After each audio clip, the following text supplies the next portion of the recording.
Yes! Vous savez, on avait commencé une série de capsules qui s'appelle Story Punk pour vous parler un peu des histoires sombres de formations moins connues aujourd'hui. Vous les connaissez surtout de nom, mais vous les connaissez peut-être moins au niveau de leur historique et de leur impact au niveau de la scène. Donc c'est sûr que c'est des formations qu'on connaît moins aujourd'hui, mais néanmoins c'est des formations super intéressantes. Donc, on laisse le monde se joindre à nous. On est sur Facebook Live pour débuter. Par la suite, on va mettre la capsule sur notre chaîne YouTube qu'on vous invite à vous abonner. Juste à aller sur YouTube, tapez Prescription Punk Rock et juste à vous abonner. Là, vous avez juste à cliquer Subscribe. Dans le fond, vous abonner dans le bas et ça va faire la différence. Puis, on a besoin de vous autres. Et c'est ça, la capsule cette semaine est une présentation du Noctem. Bien sûr, microbrasserie ici à Québec. Excellente microbrasserie. On va boire une Hop Rush. C'est une session IPA. Dans le fond, c'est une bière qui est très houblonnée. Généreusement de Mosaïque, de Luciano et bien sûr du Vic Secret qui sont les houblons. Et c'est ça, il y a des arômes dans le fond là, d'agrumes et de pêche. C'est vraiment bon, sérieux, un beau produit. D'ici, buvez local, encouragez votre scène locale, c'est vraiment important. Faites la différence. Donc on y va, on va commencer l'histoire de The Weirdos. Donc gorgé, bon vendredi à tous. Tous les gens qui tombent en congé pour ce long week-end, je vous souhaite un excellent week-end. Amusez-vous. Je vous souhaite qu'il soit punk rock. Donc allons-y, The Weirdos, il faut être étrange pour perpétuer une tradition étrange, quand de toute façon, les gens sont étranges. Ouais, c'est un peu Weirdos comme titre, avoué. Hein? Il y a plusieurs formations qui ont marqué la scène punk rock de l'époque, mais peu l'ont fait de la même façon que ce groupe venu d'un autre univers. Au niveau de la scène américaine, ils sont considérés comme une des meilleures formations punk à avoir vu le jour. Ils ont donné la chair de poule à bien des gens lors de leur début. Vous avez été nombreux à les découvrir dernièrement avec la série The Hunters, qui est une série qui est vue jour sur Amazon Prime et qui met en vedette bien sûr Al Pacino et qui a été créé par David Bell. Lors de la finale de la saison, vous pouvez entendre le classique de la formation We Got the Neutron Bomb pour vous. Et ceux qui les connaissaient pas, bien voici leur étrange histoire. Pour bien comprendre la formation de Los Angeles en Californie, il faut remonter en 1976, une époque où le punk était sur le point d'exploser. Le groupe a été formé en décembre 1976, donc c'est pas jeune, avec le chanteur John Daney et son frère guitariste Dix Daney. Ils sont les enfants de l'actrice Anna Daney et du directeur artistique Alan Daney. Allez taper ça sur IMDb, c'est quand même intéressant. Ils ont un bon background. Leurs parents étaient quand même des personnes qui étaient implantées dans le milieu du cinéma et qui ont eu beaucoup de succès. Donc, les deux frères ont commencé à jouer dans les bars en 1975 de façon rapide et agressive. Mais ils ont eu l'illumination lorsqu'ils ont vu The Ramones en 1976. Hell yeah, The Ramones, New York! Et ils ont décidé de suivre cette direction quelque temps avant de Sex Pistols et de Them, formation britannique. Ils ont souvent crié haut et fort d'ailleurs que les Britanniques ont piqué leur son et celui de The Ramones qui était selon eux actif bien avant eux. Pour ce qui est du choix du nom, c'est John Daney qui dit avoir trouvé à l'époque au début des années 70 et qui fait référence à la contre-culture des cheveux longs à l'époque où les cheveux longs étaient le symbole de la mode. Ça l'a marqué les cheveux longs. Lui, il aimait pas ça. Là. Il aimait pas ça les cheveux longs. C'est weird pour nous autres aujourd'hui, mais c'est la réalité de l'époque. Donc, c'est ça, au début de l'aventure musicale de The Weirdos, la formation s'appelait The Barbies and the Luxurious Adults. Donc, ils ont bien fait de changer de nom. Je pense que c'est meilleur The Weirdos, plus punchy, crunchy. Salut tout le monde d'ailleurs qui nous écoute. Salut Sean, salut Suzy, ça va? Jason Cloutier, bon vendredi tout le monde. Gorgé. On vous rappelle, on boit cet excellent nectar du Noctem. Une bonne session IPA, la Hop Rush. Très faible en alcool en passant, donc c'est pas un encart pour débuter une soirée. Les deux frères forment le groupe avec le bassiste Dave Trout et le guitariste Cliff Roman et le drummer Nicky Beat Alexander. John et Cliff se sont rencontrés en 1971 dans une classe d'art à l'école secondaire du North California. C'est ensemble qu'ils vont commencer à jouer de la musique et ils vont explorer l'art sur plusieurs niveaux. Donc, ça explique aussi là un petit peu la tendance de Weirdos de vraiment plonger à fond. Pas juste offrir un côté artistique musical, mais d'avoir une petite mise en scène autour de ça, DIY, à leur sauce bien à eux. D'ailleurs, lors d'un spectacle, d'Iggy Pop, la légende Iggy Pop, aurait sauté dans la foule et il serait arrivé face à face devant John et Cliff. Cliff aurait alors sorti un marqueur rouge de sa poche qu'il avait dans son, je sais pas si c'est dans ses poches de pantalon, pour immédiatement faire un gros X sur le chest, dans le fond, sur la poitrine d'Iggy Pop, qui les a laissés faire, qui a pas arrêté la situation, puis qui a continué son spectacle comme si de rien n'était, ce qui était un moment marquant pour les deux compères. Par la suite, Jimmy va changer d'école pour aller en Californie, à l'Institute of Art, communément appelé le Call Arts, et il fait la rencontre de Dave Trout. Ce sont les deux comparses qui demandent à John de former le groupe avec son frère Dix, qui étudiait pour être ingénieur de son et jouait de la guitare dans le garage. À cette époque, ils n'ont pas de drummer, mais malgré tout, ils vont se faire approcher par Pete Keys de la formation The Nerves pour une série de spectacles avec son groupe. Les 3 premiers spectacles, donc, de Weirdos ont lieu, mais sans drummer. Il n'y avait pas de drummer à ce moment-là. Donc, le groupe connaissait un MC du nom de Fast Freddy qui va leur présenter Nicky Beat. Après seulement une pratique, il lui offre le poste de drummer, mais seulement à une condition, c'est qu'il se fait couper les cheveux longs, man. Pouilleux va te faire couper les cheveux, man. T'es dans The Weirdos. Et car il avait les cheveux longs, et 2 minutes plus tard, il va commencer à se brûler les cheveux avec un lighter. Les autres membres vont lui mentionner « Hey, wow man, il y a d'autres façons de se couper les cheveux. » Et le reste est historique. The Dem, qu'on a parlé, formation britannique, est alors en tournée aux États-Unis et ils sont en spectacle à Los Angeles, et Captain Sensible de la formation The Dem va alors voir le groupe performer au The Orpheum. Captain Sensible serait monté sur scène pour jouer avec le groupe sur la pièce Pushing to de la formation de Speed. Un autre moment fort pour le groupe de Weirdos. Donc, The Weirdos fait le cover, Captain Sensible monte, magie. C'est là que ça montre toute la fébrilité de la scène. C'était nouveau, c'était dangereux, et c'était edgy, c'était le fun. Le groupe, comme plusieurs artistes de l'époque, tente de s'éloigner de l'étiquette punk. Il faut dire qu'à l'époque, punk, c'était passer un moment qui est peut-être inattendu en prison par un autre comparse qui a des impulsions à combler. Vous me suivez? OK? C'était ça. You're being punk, man. Et les groupes voulaient pas rien avoir avec ça. Eux autres se voyaient plus comme un band de rock and roll, vraiment pur et simple. Leur son est influencé par The Ramones, Iggy Pop et bien sûr les New York Dolls. Il reste qu'au final, ils ont une attitude très punk et un son aussi très punk qui s'écoute encore très bien aujourd'hui. Et c'est pourquoi qu'on vous parle de Weirdos, parce que c'est très intéressant. Sérieusement, vous allez aller découvrir après, là, vous allez capoter. Le groupe se forge rapidement un nom au sein de la scène punk de LA. Déjà en 1977, le groupe affiche des concerts complets dont ils sont déjà la tête d'affiche à des endroits comme le Whiskey à Gogo, de Roxy et de Mask. Ils ont une étiquette DIY, tout est fait par le groupe et leur entourage. Le groupe offre des performances uniques lors de spectacles et ils sont appuyés par des costumes de scène qui font beaucoup jaser par leur originalité et leur excentricité.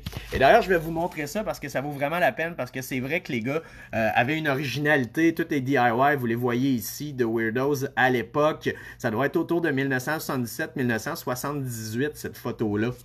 Donc, le groupe se considère comme une parodie du punk, en souriant sur le stage, en portant des signes de paix, des fleurs en plastique, tout en offrant une attitude positive afin d'aller justement à contre-courant de ce que New York offrait avec les Ramones, entre autres. John avait dit à l'époque que le punk était une blague et que The Weirdos était une blague aussi, mais qu'ils prenaient leur performance sur scène très au sérieux. Il reste que le groupe est considéré par les amateurs comme étant flamboyant et sensationnel lors des spectacles. Le groupe va sortir leur premier 7 pouces intitulé Destroy All Music en 1977 et ça va sortir sur l'étiquette de disque Bomb Records. La maison de disques appartient à Greg Shantz, un écrivain et archiviste. Il est reconnu comme étant une véritable bible musicale. Bomb Records a commencé sous la forme d'un magazine et s'est transformé en maison de disques par la suite. En plus de la formation de Weirdos, Bomb Records a sorti des albums d'Iggy Pop, de Dead Boys et de Devo. De plus, il a écrit un livre sur Elton John, ni plus ni moins. Et c'est ça, il aurait été une source d'inspiration qui a mené la renommée du magazine Rolling Stone à voir le jour. Donc, il aurait influencé la naissance du magazine Rolling Stone. Malheureusement, Greg est mort d'une crise cardiaque en octobre 2004 à l'âge de 55 ans, ce qui est très jeune, sérieusement. Le groupe The Weirdos vont faire paraître le simple We Got the Neutron Bomb, qui est leur plus gros succès l'année suivante, en 1978. Donc, on y retrouve deux chansons, soit Solitary Confinement et la pièce titre We Got the Neutron Bomb, qui deviendra une pièce culte du groupe. Elle fera partie de leur plus grand succès et va apparaître sur l'étiquette Danger House. La maison de disque est formée par deux des membres de la formation Black Randy and the Metro Squad, soit David Brown et Pat Ren Garrett, quoique la maison de disque n'ait pas vécu longtemps. Ils ont été en affaires seulement 3 ans, soit de 1977 à 1980. Bum Records va quand même jouer un rôle important en sortant des 7 pouces de la première vague punk. Elle est une des seules à avoir documenté la scène de la côte est américaine. Ils ont sorti des albums de X, Eyes, The Deals, The Alley Cats et NoFX a bien sûr immortalisé dans la pièce 13 Stitches. Je parle de The Alley Cats. The first time I saw the Descendants, it was the fastest band I ever saw. Nobody really cared for them. They're waiting for the Alley Cat to play. Donc, les deux frères aînés font paraître un simple intitulé Skateboard to Hell sous leurs noms respectifs. L'enregistrement a lieu le 25 janvier 1979. Bien que l'album sorte sous le nom, il est sous licence de Weirdos, ce qui porte quand même une confusion. C'est par la suite que le groupe va sortir 2 EP en vinyle en format 12 pouces, soit Who, What, When, Where, Why, paru en 1979, et Action Design, enregistré durant l'été 1980. Il est paru la même année. Ce dernier a été enregistré au célèbre studio Shangri-La, un ranch construit à la fin des années 50 et reconverti en studio d'enregistrement par Rob Fraboni à la demande de Bob Dylan and the band. Donc, malheureusement, The Weirdos va se séparer en 1981 dû au fait que le groupe va être en constant changement et que le changement amène des divergences musicales, ce qui aurait amené Nick Beat à vouloir quitter le navire. Cliff, de son côté, mentionne le fait que le groupe jouait toujours dans de petites salles de spectacle et que les maisons de disques d'importance n'avaient aucun intérêt envers cette musique un peu weirdos comme fin, on va se l'avouer, surtout qu'aucun album studio n'a vu le jour durant cette période. Cette première partie de leur existence. Il faut savoir que les choses étranges finissent toujours par revenir. Selon Time Magazine, The Weirdos aurait offert le premier spectacle punk à Los Angeles de l'histoire du punk américain, ce qui ne peut ne pas être vrai, mais reste que le groupe était présent dès le début de la scène punk américaine et ils ont influencé presque tous les groupes qui ont suivi durant la deuxième vague de punk. Donc, sur cette gorgée, on va tomber en 1982. T'es pas vu en 1982, j'avais 1 an. Je vous laisse calculer, je m'en viens vieux. Une fois rasé, ça paraît pas trop. Salut, man, Ricardo, ça va, dude? J'ai hâte à notre souper. En 1982, pour ceux qui viennent se joindre à nous, on est dans l'histoire de The Weirdos, formation californienne de Los Angeles qui a marqué le punk et qui a commencé en 1976. Donc là, on est en 1982. Dix, Willie Williams et Cliff Martinez vont jouer sur l'album de Lydia Lunch, 1313, un album qui a toujours eu bonne presse au fil des années. Lydia Lunch est une poète, écrivaine et actrice. Elle a joué dans la formation Teenage Jesus and the Jerk. Le groupe se définissait comme faisant partie de la scène No Wave, un mouvement à contre-culture de la scène New Wave commerciale. Puisque vous le savez, au début des années 80, beaucoup de groupes punk vont changer leur son pour un son New Wave. Bad Religion l'a fait avec Into the Unknown, leur album progressif New Wave. Donc, le mouvement dénonçait les clichés du rock'n'roll que le mouvement punk et New Wave recréait au fil des années. Donc, c'est tout le temps un petit peu ça. Le punk s'est créé. Ça a créé beaucoup de violence. Les gens ont voulu aller à contre-courant de la violence. Ça a créé d'autres problématiques. Les gens ont voulu aller à contre-courant de tout ça. Donc, c'est la beauté du punk. Donc, Cliff Roman est devenu une réelle légende en joignant la formation de Red Hot Chili Peppers. Et oui, The Weirdos ont croisé le fer avec les Red Hot Chili Peppers, tout comme Fear aussi à cause de Flea. Donc c'est ça, Cliff Roman a joint les Red Hot Chili Peppers à la batterie sur les 2 premiers albums. Il a d'ailleurs été introduit au Temple de la Renommée pour sa contribution avec les Red Hot Chili Peppers. Par la suite, il a quitté le monde du punk et du rock pour se concentrer sur sa carrière de compositeur de bandes sonores pour des grands films à succès tels que Sex Lies and Videotape, Pump Up the Volume avec Christian Slater. Je dois vous avouer que ce film-là m'a beaucoup influencé à devenir DJ à la radio, devenir animateur de radio. Le film retrace l'histoire du personnage de Christian Slater qui anime de chez lui une radio pirate. Tout le monde essaie de savoir c'est qui anime cette radio-là. Les jeunes en raffolent. C'est trash. Il y a du Descendants pendant son émission. Et finalement, les parents finissent par savoir c'est qui, etc. Et un excellent film, Pump Up the Volume. Et plus récemment, War Dogs. Donc, il a beaucoup travaillé avec le réalisateur Steven Soderbergh. Pour les joueurs de jeux vidéo, c'est lui qui a composé la musique de Far Cry 4, qui a connu un succès fulgurant. Donc, Cliff Roman de The Weirdos, c'est lui qui a créé la trame sonore, bien sûr, de Far Cry 4, qui était un excellent jeu que j'ai fait, vraiment un bon jeu. Nicky a eu une carrière fulgurante dans la scène musicale, offrant ses services aux formations de Germs, de Dickies, Elegance, de Cramps et dans le super groupe HATE, qui comprenait en son sein Flea et John Frusciante, des Red Hot Chili Peppers. D'ailleurs, le groupe a été très proche des Red Hot Chili Peppers, de Weirdos, pendant plusieurs années. Le groupe va se réunir à temps partiel vers 1985. On se rappelle que The Weirdos a splitté en 1981. Donc, en 1985, The Weirdos reprennent du service, man! Et ce jusqu'au début des années 90, offrant quelques spectacles. Un simple paru en Allemagne va voir le jour qui inclut les 2 chansons A Life in Crime et Destroy All Music. C'est au début des années 90 qu'ils offrent aux fans le premier et le seul album studio du groupe intitulé Condor, que j'ai ici en cassette, man, en format cassette. The Weirdos ici, l'album Condor, qui est sorti dans les années 90, un excellent album. C'est ça, étrangement, on perçoit seulement les 2 frères Denny sur la pochette de l'album, comme vous voyez. Mais ce qui est arrivé, c'est que Cliff était présent lors de cette séance photo, mais en tant que gérant à l'époque du groupe et non pour se mettre de l'avant en tant que musicien, malgré qu'il joue sur l'album. Cliff Roman racontait dans une entrevue pour Rebel Noise qu'il avait écrit et monté 95% des chansons de Condor. Comme il ne pouvait pas aller en tournée, il dit avoir choisi de ne pas se mettre de l'avant avec le groupe. Il travaillait pour une grande maison de disques à cette époque comme gérant. C'est Murphy, comme le groupe l'appelle, qui va faire la tournée avec le groupe. Il a été membre aussi des exécrables Sugar Ray. Ils auraient quitté le groupe après 3 semaines de tournée. L'album Condor est vraiment une réussite du début jusqu'à la fin. La basse est une partie importante de cet album et vous pouvez entendre Flea des Red Hot Chili Peppers, le légendaire bassiste, jouer sur quelques pièces. Condor s'écoute toujours aussi bien et les paroles sont vraiment bien ficelées. Je vous conseille cet album-là. C'est rare en cassette, mais essayez de mettre la main là-dessus en CD ou je sais pas s'il l'a en vinyle, mais c'est vraiment excellent. Sur ça, je prends une gorgée. Par la suite, Frontiers va réunir une partie du catalogue de Weirdos pour le faire paraître sous la forme d'une compilation intitulée Weird World Volume 1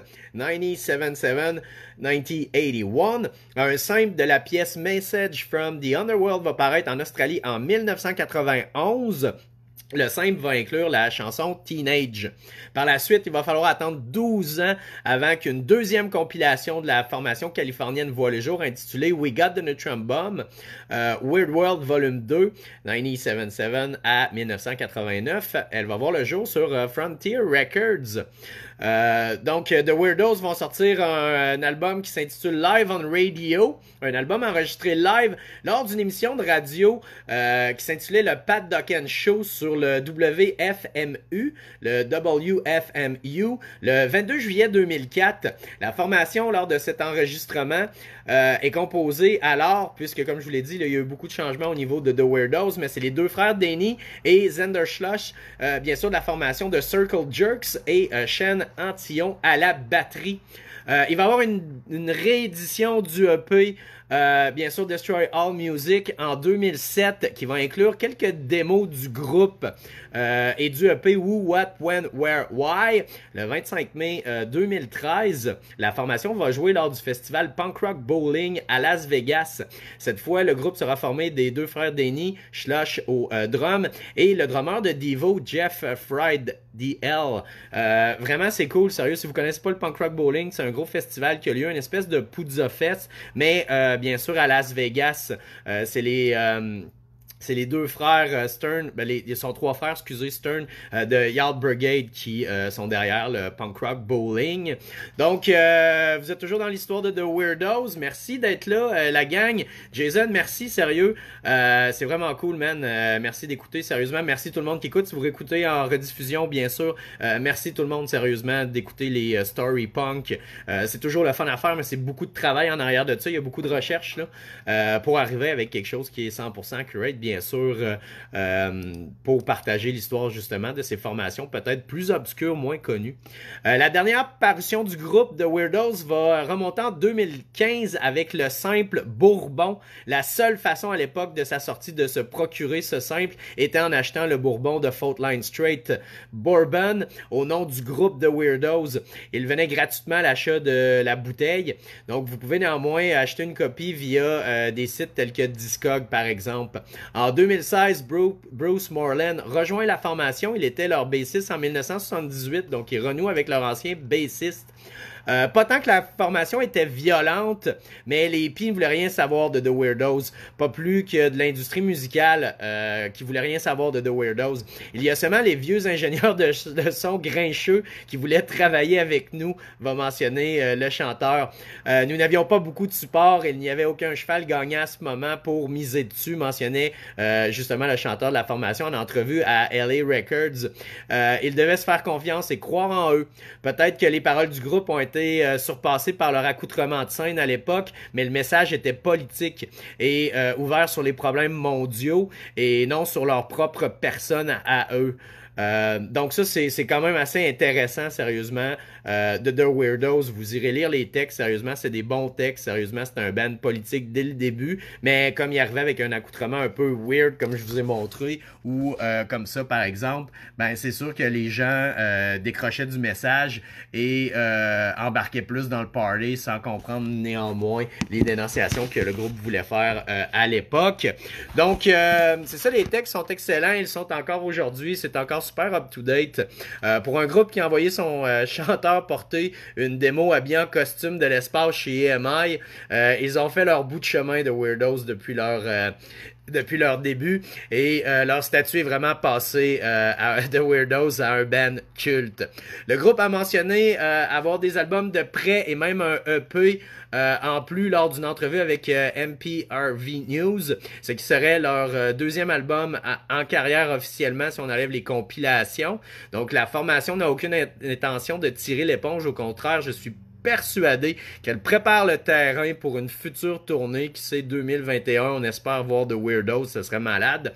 Je crois personnellement que le groupe à quelque chose de grandiose et que la raison pourquoi si peu de gens connaissent The Weirdos et qu'ils n'ont pas accompli autant, je pense que c'est s'il aurait sorti un album à l'époque de leur apogée en 1978, je pense que tout aurait changé. Il y aurait une carrière beaucoup plus prolifique. Puis je pense qu'aujourd'hui, on les connaîtrait autant que The Clash ou The Sex Pistols et The Ramones. De plus, avec une meilleure qualité sonore au niveau de leur simple et EP, les pièces auraient traversé à travers le temps de façon plus majestueuse. Le chanteur a souvent mentionné sa déception devant la qualité sonore de leur enregistrement, mais je crois que cela fait partie de leur son, justement. Ça donne un côté garage à The Weirdos, qui suit une ligne aussi que le groupe s'est donné depuis leur départ. Sans aucun doute, The Weirdos est l'une des formations les plus spectaculaires de son époque. Ils ont influencé une grande partie de la deuxième vague de punk rock. Il reste qu'à travers leur discographie, on retrouve une grande formation qui aurait dû avoir beaucoup plus de succès. Je vous recommande fortement d'aller écouter leur discographie au complet et de pénétrer l'univers de Weirdos. Une formation excellente. J'espère que vous avez apprécié cette capsule de Storypunk. C'est toujours le fun à faire. The Weirdos est une excellente formation. Donc, on vous invite à aller vous abonner sur notre chaîne YouTube et bien sûr, subscribe, vous souscrire à la chaîne et partager en grand nombre. On va bien sûr faire une autre capsule prochainement sur des Alley 4. Sur ce, je vous souhaite un bon vendredi et je vous dis Hell yeah! Yes.